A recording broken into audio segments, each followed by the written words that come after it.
κύριοι εκπρόσωποι της Περιφέρειας, κυρία Τάνια Δόκου, εκπρόσωποι πολιτιστικών συλλόγων, εκπρόσωποι της εκπαίδευσης, επίσημοι προσκεκλημένοι, κυρίες και κύριοι, σας καλωσορίζουμε στη σημερινή μας θεατρική μουσικοχορευτική παράσταση «Μνήμες, οδηπορικό στην πολιτιστική παράδοση της Βόρειας Θράκης».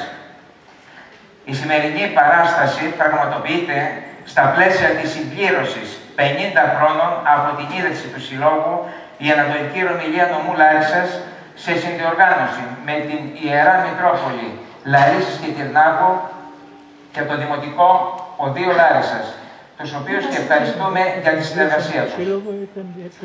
Οι δύσκολες συνθήκες που βιώνουν σήμερα πολλοί συμπατριώτες μας, κυρίως λόγω των πλημμυρών, οδήγησε στην ομόφωνη απόφαση του Διοικητικού Συμβουλίου να μην υπάρξει αντίτιμο εισιτηρίου.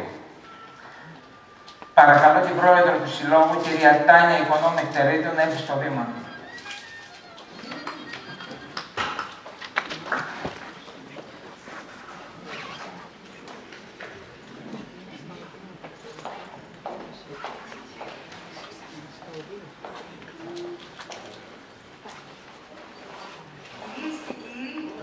Επίσημοι προσκεκλημένοι και φίλοι του Συλλόγου μας, καλησπέρα σας. Καλώς ήρθατε στη σημερινή παράστασή μας «Μνήμες, οδηπορικό στην πολιτιστική παράδοση της Βόρειας Θράκης», που διοργανώνει ο Σύλλογός μας στο πλαίσιο του εορτασμού των 50 χρόνων από την ίδρυσή του. Ίσως για άλλους φαντάζει σαν να μην πέρασε μια μέρα από την ίδρυσή του και για ορισμένους άλλους να μην θυμούνται τον εαυτό τους, δίχως αυτό που εν συντομία, σαν να είναι ο ένας και ο μοναδικός, εμείς αποκαλούμε Σύλλογο. Ο Σύλλογος η Ανατολική Ρωμυλία Νομού Λάρισσας ιδρύθηκε το Σεπτέμβριο του 1973, πραγματοποιώντας το όραμα πολλών ανθρώπων μοναδικό για την εποχή. Την ίδρυση και λειτουργία ενός συλλόγου που θα εκπροσωπεί τον νομό Λάρισσας με σκοπό τη διάδοση και διάσωση της πολιτιστικής κληρονομιάς των ηθών και εθήμων του τόπου μας. Έτσι ιδρύεται ο πρώτος Σύλλογος Ανατολικής Ρωμυλίας στην Ελλάδα. Σε αυτό συνέβαλε αποφασιστικά ο τότε χοροδιδάσκαλος του Συλλόγου μας και καθηγητής Πανεπιστημίου, κύριος Ιωάννης Πραντσίδης. Ο Σύλλογός μας, μετά την αναγνώρισή του, πραγματοποίησε αρκετές πολιτιστικές εκδηλώσεις. Αποκορύφωμα το πρώτο και δεύτερο Πανελλήνιο Φεστιβάλ του 1974 και 1975, σε απευθείας μετάδοση από την κρατική τηλεόραση. Μετά την ανενεργή λειτουργία του, για αρκετά χρόνια, επαναδραστηριοποιήθηκε το 2016, με στόχο να αποκτήσει και πάλι την παλιά του έγκλη.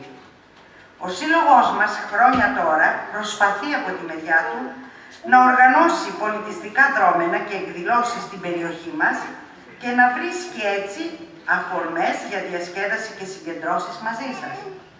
Μερικές σημαντικές δραστηριότητες είναι το 5ο και 6ο παιδικό πανθεσσαλικό αντάμωμα Ανατολικής Ρωμυλίας, ενώ συνεχίζει την πραγματοποίηση του 3ου Πανελλήνιου Φεστιβάλ το Σεπτέμβριο του 2019.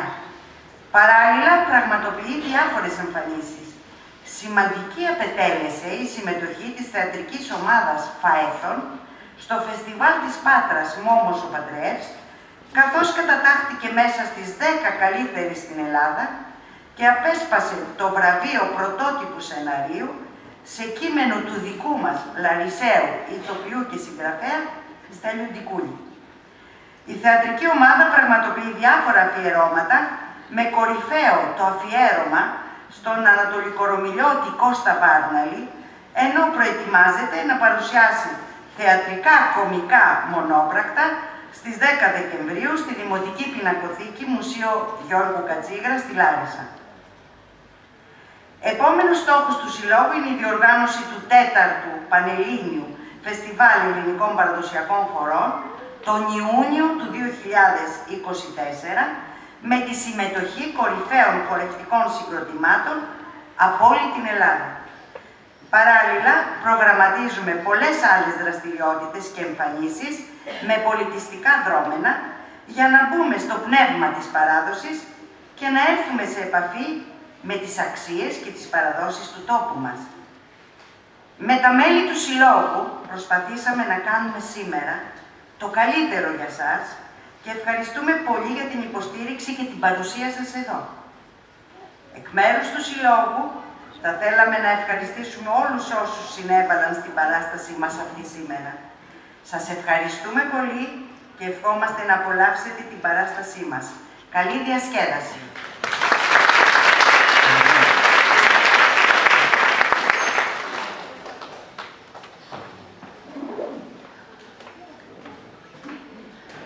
Βόρεια Θράκη, Ανατολική Ρωμιλία, η αλυσμόνητη αγαπημένη μας πατρίδα, μια κοιτίδα πολιτισμού, ένας τόπος που βρίσκεται στην καρδιά μας μέσα από τις μνήμες των προγόνων μας. Σε αυτόν τον τόπο είναι αφιερωμένο το σημερινό μας οδηπορικό. Ας κάνουμε λοιπόν αυτό το ταξίδι στη γη των προγόνων μας μέσα από το θέατρο, την ποίηση, το τραγούδι, το χορό. Καλή σας ακρόαση.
Η πατρίδα μας, ο τόπος αυτός που μεγαλώσαμε, γνωστή σε όλους ως Βόρεια Θράκη, ο τόπος αυτός από τον Έμο ως τη Ροδόπη και από τη Στράτζα ως τη Μαύρη Θάλασσα, αποτελεί σημαντικό κομμάτι της Θράκης, αλλά και γενικότερα του ελληνισμού.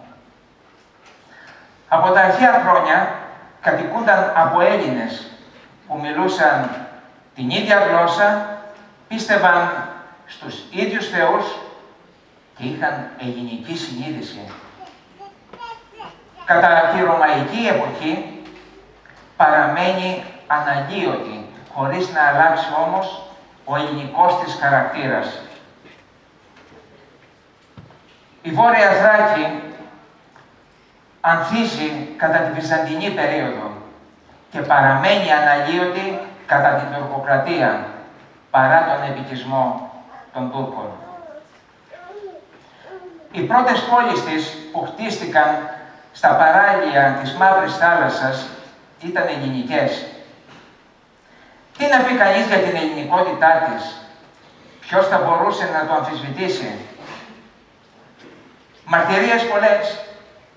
Ο ελληνικός πληθυσμός της, οι Μητροπόλεις, οι εκκλησίες, τα παρεκκλήσια και τα μοναστήρια, τα σχολεία και τα ανώτερες παιδείες εκπαιδευτήρια, Μαράσιτιο σχολείο, ελληνικό παρθεναγωγείο, Ζαρίφιος σχολείο.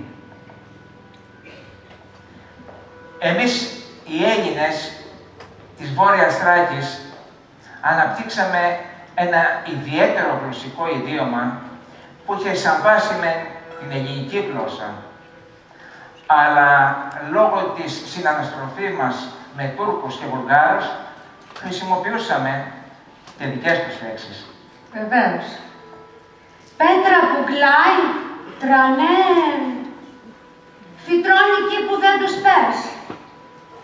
Χίλια τα ανάσκυλα, χίλια τα πρόμητα, χιλιάδες, μυριάδες βουλγαρούδια με άσπρα καλπακούδια. Ικφός δεν ακούει, μα τα ταιριάζει. Οι κουρταμένους του τουνισκό δεν τον αγουκέται.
στον τόπο μας, η πρωτεύουσά μας, η Φιλιππούπολη, ήταν το σημαντικότερο κέντρο ελληνισμού.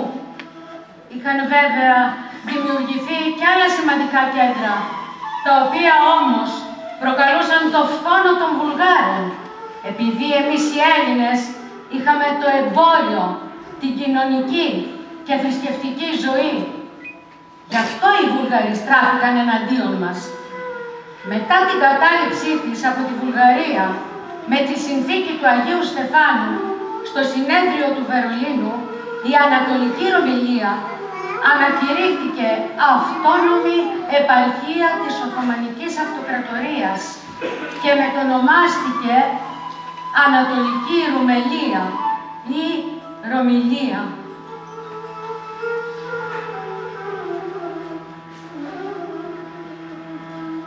Οι Βούλγαροι όμως δυστυχώς δεν σταμάτησαν και προσάρτησαν με πραξικόπημα τη Βόρεια Θράκη στη Βουλγαρία. Υποστήκαμε μεγάλες συμφορές. Τα μέτρα που πήραν ήταν σκληρά και δύσκολα για μας τους Έλληνες. Δεν δίστασαν να αφανίσουν και να αφομοιώσουν το ελληνικό στοιχείο. Και τι δεν έκαναν. Κατάργησαν την ελληνική γλώσσα. Μας επέβαλαν τη βουλγάρικη. Έκλεισαν τα σχολεία μας. Άρπαξαν τις εκκλησίες μας. Μας πήραν το βιος μας. Την περιουσία μας.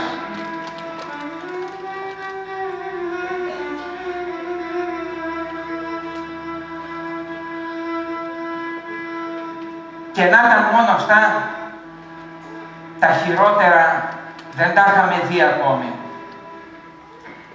Περάσαμε δύσκολα χρόνια μέχρι το 1906. Ξέσπασαν ανθελληνικοί διωγμοί. Και το πιο τραγικό ήρθε. Η Αγίαλος μας κάηκε, παραδόθηκε στις φλόγες. Αίματα, πτώματα, οδύνη, πόνος. Τραγική η ιστορία μας. Αρχαία τραγωδία η προσφυγιά. Μια μαρτυρία που σιωπά μπρος σε εικόνες φθαρμένες, πρόσωπα, ημερομηνίες, πόλεις έγιναν σημάδια από μαύρο μελάνι. Φιλιππούπολη, Αγίαλος, Σωζόπολη, Πύργος, Βάρνα παραδόθηκαν στις φλόγες. Ποτίστηκαν με αίμα, λυγμούς και οδύνη. Η γη των προγόνων, μια αρχαίγονη κοιτίδα ελληνισμού. Πτώματα, λαιλασίες και αποκαΐδια είναι το τίμημα της ιστορίας.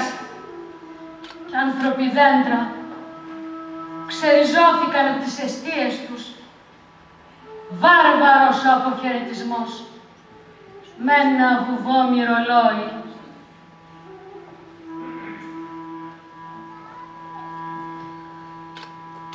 Μαύρο μου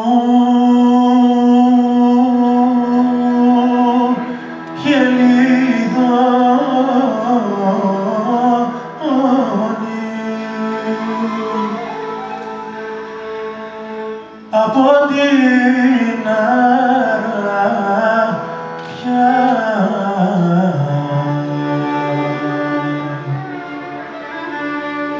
κι άσπρο μου περιστέρι από τον τόπο.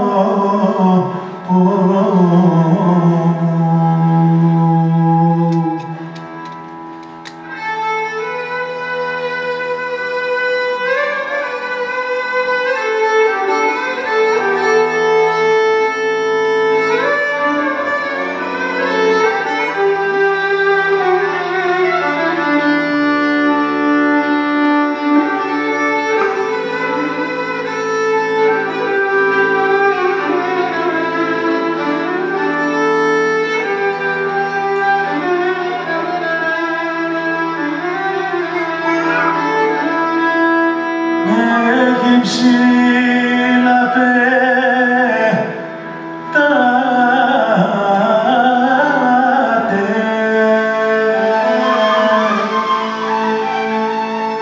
για χαμηλώσετε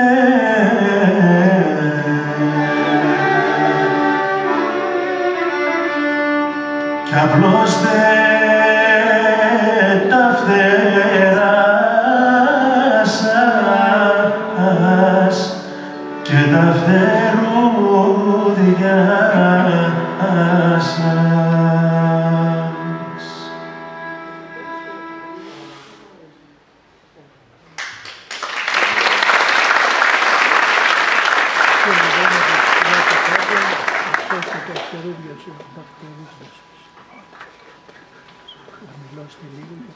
Οδηγηθήκαμε σε αναγκαστική μετανάστευση στην Ελλάδα το 1906. Αρκετοί από εμάς μπόρεσαν να δώσουν ένα μέρος της περιουσίας τους για να κάνουν ένα νέο ξεκίνημα σε μια νέα πατρίδα. Φεύγαμε κατά ομάδες. Οι βουλγαρικές αρχές στην αρχή μας άφηναν να περνάμε ανενόχλητοι. Γρήγορα όμως μας ζητούσαν χρήματα και δεν μας άφηναν να περάσουμε. Η διαδρομή για μια νέα πατρίδα, ένας Γολγοθάς γεμάτος αγκάθια κι άπειρα γιατί, πικρή η γεύση του ξεριζωμού, αρχαία τραγωδία η προσφυγιά.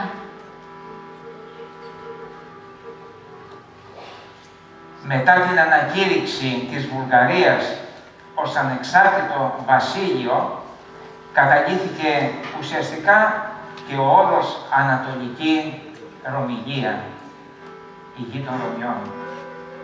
Ακολούθησε συσσόρευση βουλγαρικών πληθυσμών, αλλά και το χειρότερο, βουλγαρική καταπίεση. Αυτό είχε βέβαια επιπτώσεις στον ελληνισμό της Ανατολικής Ρωμιλίας. Το μεγαλύτερο μέρος των Ελλήνων εγκαταλείψαμε τον τόπο μας για μια νέα πατρίδα, για να έχουμε πρόσφυγες στην απελευθερωμένη Ελλάδα. Η προσφυγιά υπήρξε σταδιακή, αλλά και μακρόχρονη. Οι ανθελληνικοί όμως διωγμοί δεν σταμάτησαν. Συνεχίστηκαν και από τις αρχές του 1914 με την κατάληψη όλων των σχολείων αλλά και των εκκλησιών. Το μεγαλύτερο όμως κύμα προσφύγων έφυγε μετά τη συνθήκη του Νεεγί το 1919, με την οποία προβλεπόταν εκούσια μετανάστευση. Έτσι ονόμασαν το ξεριζωμό μας, εκούσια μετανάστευση, η οποία ολοκληρώθηκε το 1924 όλων όσων ήθελαν να φύγουν από την Ανατολική Ρωμιλία. Έτσι, κλείνει οριστικά η παρουσία του ελληνικού στοιχείου της Βόρειας Θράκης στη σημερινή Βουλγαρία. Αρκετοί παρέμειναν στη Βουλγαρία, εκφράζοντας κρυφά την ελληνική μας συνείδηση.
Πολλοί όμως από εμάς που εγκαταλείψαμε τις πατρογονικές μας εστίες, τα υπάρχοντά μας, αναγκαστήκαμε να βρούμε μια νέα πατρίδα, να γίνουμε πρόσφυγες και να έρθουμε στην ελεύθερη Ελλάδα.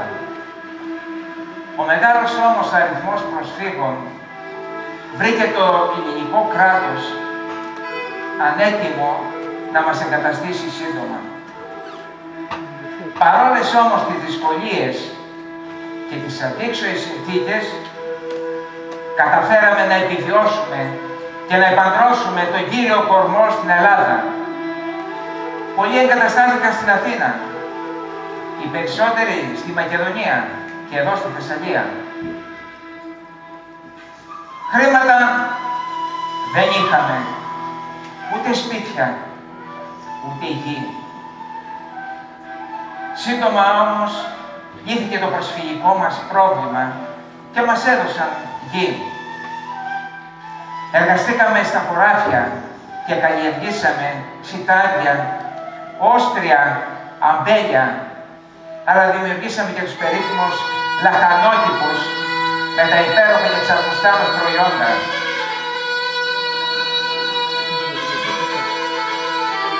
Κάναμε γνωστά τα περίφημα φαγητά μας, Γιώργο μου, την αρνιά, τον μπάκουρα, τον καβουρμά, το ταρατόρι, τους κατμάδες και τόσα άλλα που φέραμε εδώ.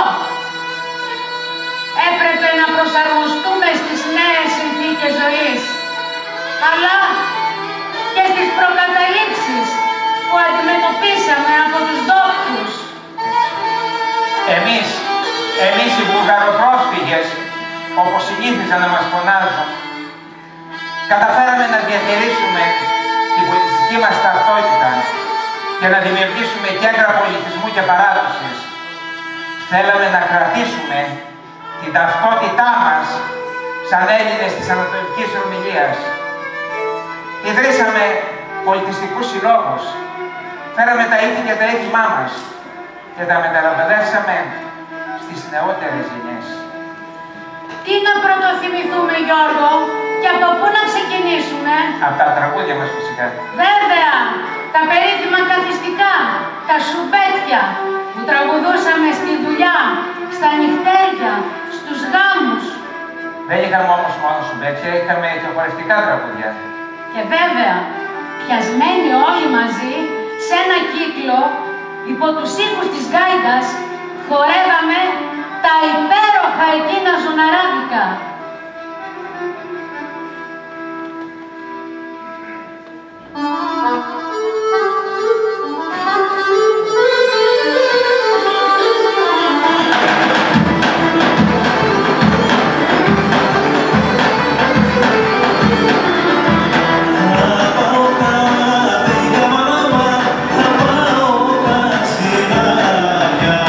Servo la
Έθιμα είχαμε όλο το χρόνο, με πρώτο το έθιμο της Καμήλας. Οι Καμηλιέριδες ή Τιβιτζίδες ήταν έμποροι που διακινούσαν το εμπόριό τους με καραβάνια από καμήλες. Καθώς μετέφεραν λοιπόν τα προϊόντα τους από χώρες της Ανατολής, συνδυάστηκε το έθιμο με τον Άγιο Βασίλειο. Γι' αυτό και πραγματοποιείται την 1η Ιανουαρίου. Έτσι γίνονταν γιορτές με αμοιώματα Καμήλας. Η Καμήλα και ο Τιβιτζής είναι ζωόμορφες φιγούρες με προβιές, μεγάλα κουδούνια και προσωπίδες.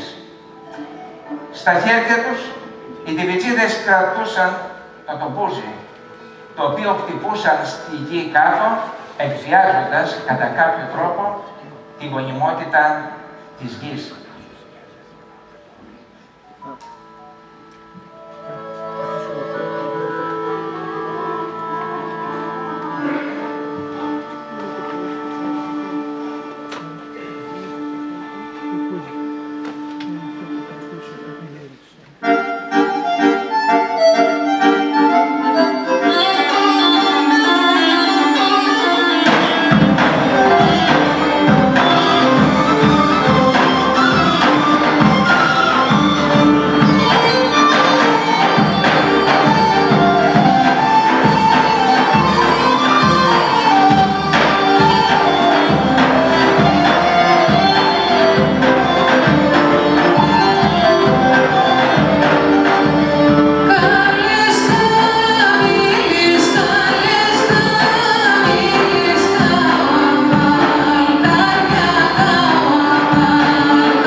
Το έθιμο της Μπάμπος γιορτάζεται 8 Ιανουαρίου και το συναντούμε και με άλλες ονομασίες. Φρεξούδια της Μαμής. Μεταγενέστερα όμως ονομάστηκε η Μέρα της Γυναικοκρατίας, καθώς τον κυρίαρχο ρόλο έχουν οι γυναίκες, ενώ οι άντρες, Γιώργο, παραμένουν στα σπίτια και ασχολούνται με τις δουλειές του σπιτιού. Σκοπός του εθήμου είναι η απόφαση τιμής στη γυρεότερη γυναίκα του χωριού, την Μπάμπο, που εκτελούσε τα χρέη της Μαμής. Έθιμο αποκλειστικά για τις παντρεμένες γυναίκες, οι οποίες πηγαίνουν στην Μπάμπο για να τις προσφέρουν δώρα. Ακολουθεί περιφορά της Μπάμπος στους δρόμους του χωριού με τραγούδι και χορό, ενώ ακολουθεί γλέντι ως το πρωί. Την 1η Φεβρουαρίου οι βορειοθρακιώτες γιόρταζαν τον Άγιο Τρίφωνα, προστάτη των αμπελουργών. Σύμφωνα με την παράδοση, κάποιος τη μέρα αυτή κλάδευε το αμπέλι του και παρουσιάστηκε ο Άγιος Τρίφωνας και του είπε «Γιατί κλαδεύεις, σήμερα είναι γιορτή». Αυτός δεν απάντησε και τότε ο Άγιος Τρίφωνας του είπε «Δεν κλαδεύουμε το δερεπάνι πλάγια, αλλά από πάνω προς τα κάτω και μπροστά στο πρόσωπο». Δοκίμασε και ο κλαδευτής αυτό να το κάνει και έκοψε τη μύτη του. Από τότε δεν ξαναεργάστηκε τη μέρα αυτή. Αυτή τη μέρα πραγματοποιείται Θεία Λειτουργία με αρτοκλασία και αγιασμό, με τον οποίο οι άντρες ράντιζαν τα αμπέλια τους και κλάδευαν συμβολικά μερικές βέργες στο αμπέλι τους. Έριχναν στις 4 γωνιές τον αγιασμό και φώναζαν Πούσι Τρίφανη, πούσι και δεν φαίνεις μέσα από τα άσπρα και τα μαύρα σταφύλια». Στη συνέχεια συγκεντρώνονταν όλοι μαζί από τα γύρω αμπέλια σε ένα κοινό σημείο, όπου έπιναν, γλεντούσαν και χόρευαν.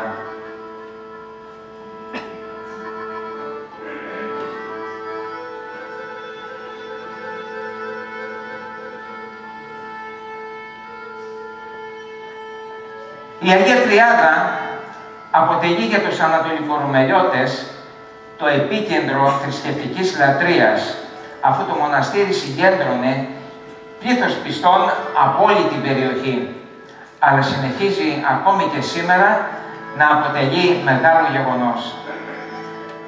Γονείς με τα παιδιά τους λοιπόν πάνω στα κάρα, έτοιμοι για το μεγάλο πανηγύρι. «Άφκετε τις δουλειές σας και ετοιμαστείτε, ουι, παππούδες, μπάμπες, νίκηνιες, ουι, για το μοναστήρι της Ανδριάδας.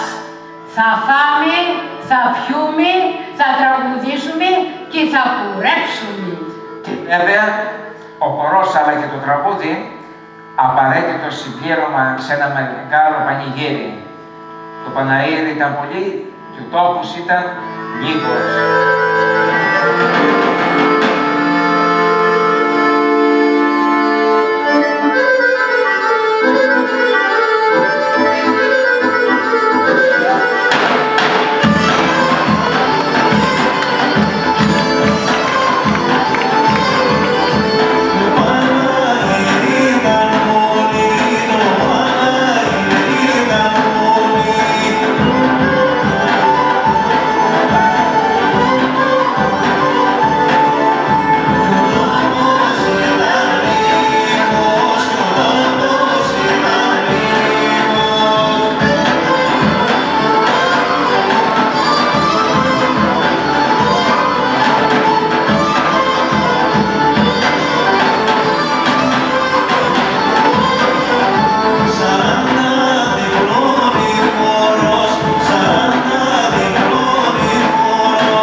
Νούνας γινόταν το Σάββατο του Λαζάρου από τις νέες της Πατριάς.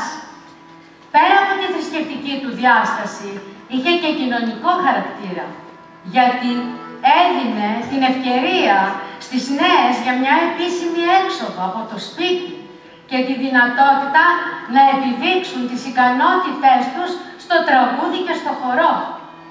Το κύριο μέρος του εθήμου ξεκινούσε το μεσημέρι του Σαββάτου, όπου οι κοπέλες συγκεντρώνονταν στην πλατεία του χωριού για να εκλέξουν την Νούνα ως αρχηγό της ομάδας και στη συνέχεια επισκέπτονταν όλα τα σπίτια του χωριού και τραγουδούσαν ειδικά τραγούδια για το δρόμο ως την είσοδο του σπιτιού.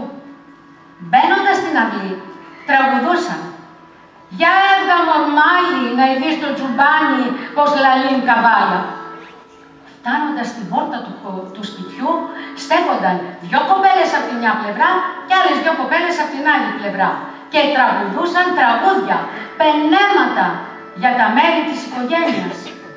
Εν τω μεταξύ, τα άλλα κορίτσια βάζουν το καλάθι που έχουν μαζί τους στη μέση της αυλής και χορεύουν γύρω από αυτό, τραγουδώντας ειδικά για την περίσταση τραγούδια, μέχρι να πάρουν τα φιλοδορήματα. Οπότε φεύγουν για το άλλο σπίτι. Αφού περάσουν από όλα τα σπίτια του χωριού, καταλήγουν στην πλατεία, όπου εκεί στείνουν χορό και από εκεί πηγαίνουν, χορεύοντας βέβαια, στο σπίτι της Νούνας και συνεχίζουν το χορό στην αυλή της.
τα αναστενάρια πραγματοποιείται το τριήμερο 20 με 22 Μαΐου, η μέρα της γιορτής των Αγίων Κωνσταντίνου και Ελένης. Παραμονή λοιπόν της γιορτής, οι αναστενάριδες συγκεντρώνονται στο Κονάκι και από το μεσημέρι χορεύουν γύρω από την εικόνα. Το πρωί της γιορτής ακολουθεί Θεία Λειτουργία και γίνεται η ζωοθυσία προς τιμή των Αγίων, ενώ ακολουθεί χορός των αναστενάριδων μπροστά στις εικόνες.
Της γιορτής γίνεται η τελετή της πυροβασίας.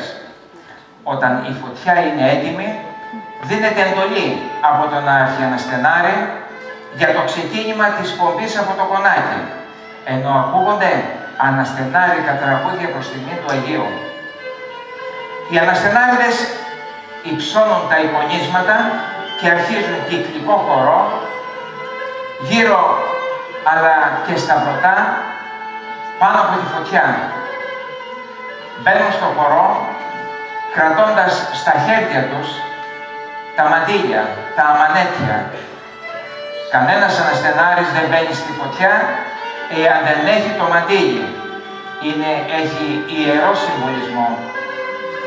Ύστερα από συνεχή πυροβασία μισής ώρας και αφού έχει σβηστεί η φωτιά με τα γυμνά πόδια τους, επιστρέφουν με πομπή πάλι στο κονάκι, όπου εκεί θα συνεχίσουν και πάλι το χορό.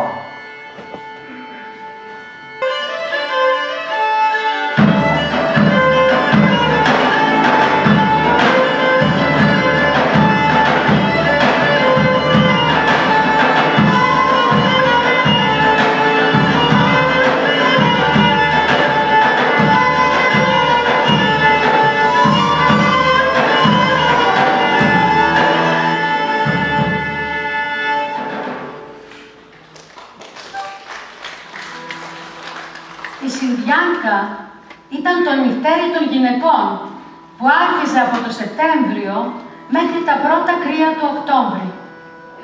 Όταν έπεφτε η νύχτα, οι γυναίκες συγκεντρώνονταν στα σταυροδρόμια ή στις πλατείες, άναβαν φωτιές και αφού έπαιρναν τις ρόκες και τα δράχτια τους, ασχολούνταν με το γνέσιμο του μαλλιού. Η μάζοξη αυτή είχε κοινωνικό χαρακτήρα. Τα ανήπαντρα κορίτσια είχαν την ευκαιρία να γνωριστούν καλύτερα με τα ανήπαντρα αγόρια, τα οποία κατά τη διάρκεια της νύχτας συγκεντρώνονταν γύρω τους προς αναζήτηση της καλής τους. Αυτή την περίοδο, τα ελεύθερα αγόρια και τα ελεύθερα κορίτσια είχαν περισσότερο χρόνο και περισσότερη ελευθερία, γιατί οι γονείς πήγαιναν στο βουνό για να φέρουν ξύλα για το χειμώνα. Όσο διαρκούσε η Συνδιάνκα, οι γυναίκες τραγουδούσαν. Ξεχώριζαν τα τραγούδια των κοριτσιών, τα οποία έπρεπε να ακούγονται δυνατά μέσα στη νύχτα, για να στέλνουν μηνύματα προς τον εκλεκτό της καρδιάς τους. Εκτός από τη Συνδιάνκα, το μήνα Οκτώβριο γινόταν και η Μιτζά, που εξέφραζε τους κοινωνικούς δεσμούς συνεργασίας και αλληλοβοήθειας. Γινόταν για τον εκοτισμό, το ξεσπύρισμα του καλαμποκιού. Υπήρχαν ειδικά τραγούδια που τραγουδούσαν οι νέες σε αυτές τις συγκεντρώσεις. Στις μιτζές που γινόταν συνήθως τα βράδια, συμμετείχαν κοπέλες αλλά και παλικάρια, γιατί έτσι τους δινόταν μια ευκαιρία για να επικοινωνήσουν και μεταξύ τους. Μια μάνα λοιπόν μάλλον την κόρη της, γιατί εκείνη ήθελε δήθεν να πάει στη μιτζά. «Μάνα, ταχιά το βράδυ μη φώναξε η Λένο, η Γιώργινα, να πάω στη μιτζά». Και τώρα, εσείς τι πιστεύετε ότι θα μπορούσε να απαντήσει η μάνα? Τι της είπα, «Πού θα πας, Μαρή, δεν θα σ' αφήκει πατέρα εις να πας, γιατί σ' έβγαλαν μασάι ότι έχεις αηγόρο, κι αν του να αντάμωεις, κι υπάρχει χαμπάρι πατέρας, στου κουτούι θα μας βάλει κι τις δυο, Μαρή».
δουλειάς και της εγκατάστασης στη νέα πατρίδα ήταν πολύ δύσκολα. Και η μόνη φροντίδα ήταν η εξασφάλιση της τροφής, αλλά και της ενδυμασίας για όλη τη χρονιά.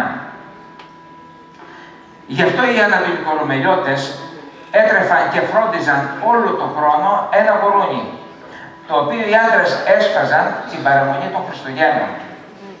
Στη συνέχεια άνοιγαν μια γούρνα στο χώμα και με τις κλιματόβεργες άναβαν φωτιά για να καψαλίσουν το ζώο. Όταν το ζώο ήταν έτοιμο για τιμαχισμό, γινόταν με τέτοιο τρόπο ώστε να αξιοποιηθεί κάθε μέρος του ζώου. Το δέρμα του για την κατασκευή των τσαρουχιών, τα γνωροτζάρωκα, και το κρέας του ώστε να μπορεί να διατηρηθεί όσο γίνεται περισσότερο κατά τη διάρκεια της χρονιάς.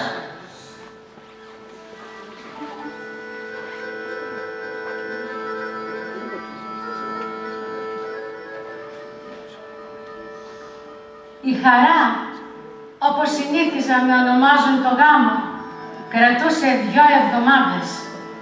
Η μάνα του γαμπρού ήφαινε στον αργαλιό πισκύρια και πισκύρες για να μαντιλώσει τους συγγενείς της νύφης, ενώ η νύφη ήφαινε ποδιά για την πεθερά. Ακόμη ετοίμαζαν τη μιλίτσα και το λάβαρο του γάμου, το μπαϊράκι. Όλα αυτά τα χρησιμοποιούσαν την ημέρα του γάμου. Ο γάμος γινόταν συνήθως με προξενιό. Όταν είχαν γνωριμία οι νέοι και συμφωνούσαν και οι γονείς, τότε τη μια Κυριακή γινόταν ο αραβώνας και την άλλη Κυριακή γινόταν ο γάμος. Υπήρχαν όμως και περιπτώσεις που οι 2 νέοι αγαπιόντουσαν και δεν συμφωνούσαν οι γονείς του αγοριού και αποφάσισαν να τον παντρέψουν με άλλη. Τότε πήγαινε στο σπίτι του γαμπρού η Πριστάνου να παρακαλέσει τους γονείς του νέου, μήπως και τη δεχτούν για νύφη τους.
γινόταν από τους γονείς του αγοριού, όπου πήγαιναν στο σπίτι του κοριτσιού για να ζητήσουν το χέρι της. Εκεί άρχιζαν τα κεράσματα και οι ευχές, που σήμαινε και την αποδοχή της πρότασης και ήταν και ένα είδος αραβώνα. Η κυρίως όμως γιορτή άρχιζε το βράδυ της Πέμπτης, όπου ο γαμπρός πήγαινε και καλούσε τον Ούνο, κρατώντας στο χέρι μπούκονα με ούζο. Την Παρασκευή γινόταν η έκθεση της πρίκας στο σπίτι της νύφης και οι συγγενείς πήγαιναν δώρα, ενώ το απόγευμα πήγαιναν οι συγγενείς και οι φίλοι του γαμπρού και έπαιρναν τα πρικιά. Το Σάββατο οι μπράχνοι του γαμπρού πήγαιναν και καλούσαν όλο το σόι να παρευρεθεί στο γλέντι το βράδυ. Το ίδιο γινόταν και από την πλευρά της νύφης. Το μεσημέρι στο σπίτι του γαμπρού ανάπιαναν τα προζύμια. Μετά όλα τα παιδιά έπαιρναν αλεύρι και αλεύρωναν την νύφη. Το ίδιο γινόταν και από την νύφη. Το απόγευμα γινόταν το ξύρισμα του γαμπρού, τον οποίο πρώτα περνούσαν 3 φορές από τα μετάδια για να πάει καλά το γόρι. Στη συνέχεια τον έβαζαν να καθίσει σε μια καρέκλα και τοποθετούσαν ένα σίδερο για να πατάει. Όταν τελείωνε το ξύρισμα, ο γαμπρός με τον μπαϊράκι στο χέρι χόρευε ζωναράδικο και τον ακολουθούσαν οι παρευρισκόμενοι. Άρχιζε το γλέντι και κρατούσε μέχρι το πρωί. Την Κυριακή, ο γαμπρός μαζί με τους συγγενείς πήγαιναν να πάρουν τον Ούνο. Σχηματιζόταν πομπή, τις οποίες προηγούνταν τα όργανα, τα οποία έπαιζαν συγκαθιστό, ενώ ο μπράτμος με τον μπαϊράκι, καθώς και τα νεότερα άτομα, χόρευαν. Εκεί τους κερνούσε ο κουμπάρος και με στολισμένο το κάρο πήγαιναν να πάρουν την ύφη, την οποία όσο ντύνονταν την τραγουδούσαν. Τρέχουν οι βρύσεις, τρέχουν τα νερά, τρέχουν οι άρχοντες να δουν την ύφη, ως τη στολίζουν και τη σκεπίζουν, κόκκινου πέπλου κι άσπρου τσιμπέρι. Αυτοί τους μαντήλωνε και πήγαιναν έπειτα για τα στέφανα στην εκκλησία. Μετά το γάμο ξεκινούσαν να πάνε στο σπίτι του γαμπρού. Και όταν φτάνανε η νύφη, περίμενε να της τάξουν πράγματα για να κατέβει από το κάρο. Την επόμενη μέρα γινόταν η αντιχαρά. Τα πρατήμια παίρνανε πάλι τον Ούνο και πήγαιναν στο σπίτι του γαμπρού, όπου ακολουθούσε πάλι γλέντι.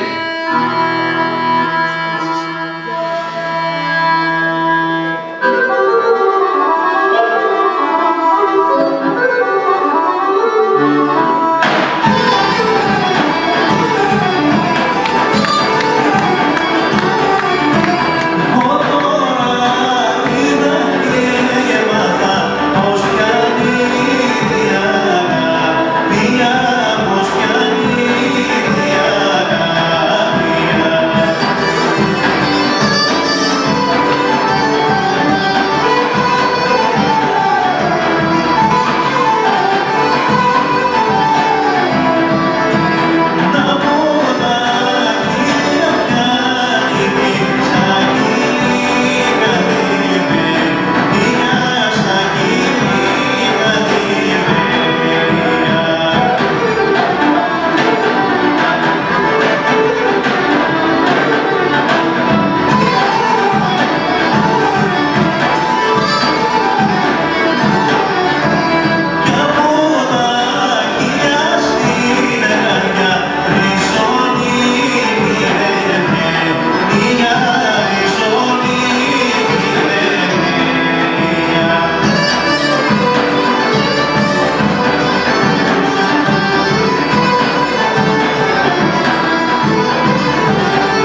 η Βόρεια Θράκη έχει να μας παρουσιάσει ένα δικό της ξεχωριστό μουσικοχορευτικό ύφος και χρώμα, πράγμα που το διαπιστώνουμε τόσο όταν ακούμε τα τραγούδια της, όσο και όταν βλέπουμε τους ανατολικορωμαιώτικους χορούς να χορεύονται.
φινάλε της παράστασης, θα ήθελα να σας παρουσιάσω τους αγαπημένους φίλους μουσικούς. Στη Κάιντα καβάλει Τριαντάφυλλος Κωνσταντινίδης. Κάιντα καβάλει τραγούδι Νίκος Παπαδημητρίου. Στο ακορντεόν ο Γιώργος Δρικούδης. Στρατιώτικη λύρα και βιολί ο Σπύρος Κούκος. Στα κρουστά και τραγούδι Βασίλης Σαραντινός. Στο τραγούδι Μαρίνα Ζωγράφου. Και σε φιλική συμμετοχή η κυρία Τασούλα Ελιάδου.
ομάδα συνοδεύει ο κύριος Στέλιος Ηλιούδης.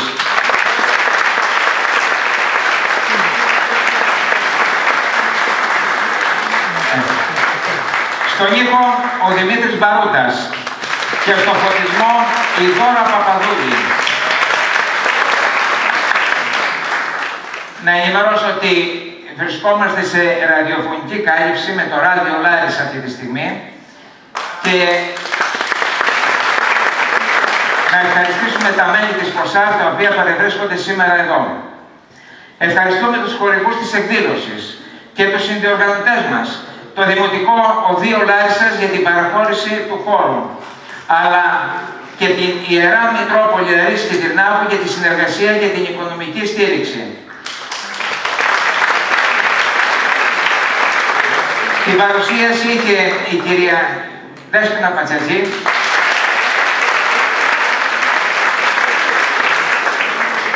και ο Γιώργος Παπα-Νικολάου, τον ευχαριστήσω.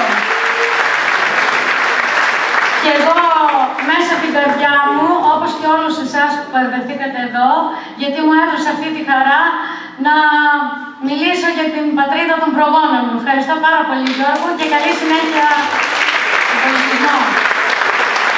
Να ευχαριστήσουμε και τα μέλη του Ιερού Ιδρύματος Αγίας Τριάδος που παρευρίσκονται σήμερα εδώ. Θα είναι χαρά μας να σας δούμε και στις επόμενες εκδηλώσεις. Καλό σας βράδυ.